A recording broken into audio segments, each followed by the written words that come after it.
Sometimes when we're feeling that stress, whatever it is, sometimes we don't notice what we're doing in that moment, but we know when we're starting to get stressed or anxious or angry or upset, whatever that is, right? Some people, anybody get the heat, like heat starts rising, or some people get red, some people sweat, some people start doing various things with their hands or their bodies.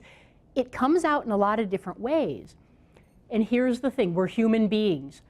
We're not going to eliminate that. The key is where your power lies is when I feel that starting to rise, what can I take a second to be aware of and just start letting it back down? And that's a great example because sometimes, like again, everybody else, all right, take a couple of deep breaths. And what do? It calms them down. So when I'm anxious, why don't I say to myself, okay, take a couple of deep breaths. We have to give ourselves permission to do what we need to do to simply get us back to where we want to or need to be in that moment.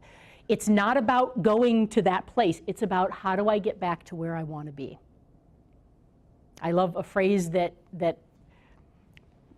I do some little kids sports coaching, and it's amazing. The thing that is just so important, I think, is it's not about the mistake. It's about the recovery. Don't worry about what did I just do, or I missed the ball, or I struck out, or I walked that kid. It's not about the mistake, it's about the recovery. If you dwell on the mistake, the next 7 plays are gone. Because mentally, you've just done what you did on the highway when the guy cut you off and I chose to go like this. I just created the next several hours of my life, not him.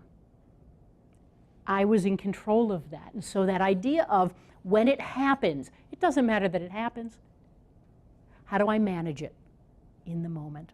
And it could be as simple as whether someone else helps us realize, hey, in this moment, do you know you always do this? I didn't. That's great to know, which is really cool. Or how would I tell my friend to do this? How do I start talking to myself in my head the way I would talk to a friend who was actually saying, be honest with me. What can I do here to help? What can I do to serve me, to serve the person I'm working with? It's that shift in thinking. So it's interesting. Our thoughts, our emotions, our behaviors, they're completely intertwined. Completely intertwined. So the more that we're just aware of that, the more we can manage those things. And it's amazing what the people listening to us or working with us or talking to us or dealing with us at home, it's amazing how we can start to shift how they're responding to us. Because again, we react in the moment, but if we can go from reacting to responding, the difference between reacting and responding is usually one breath. That's all it is. And it can change everything in an instant, which is really cool.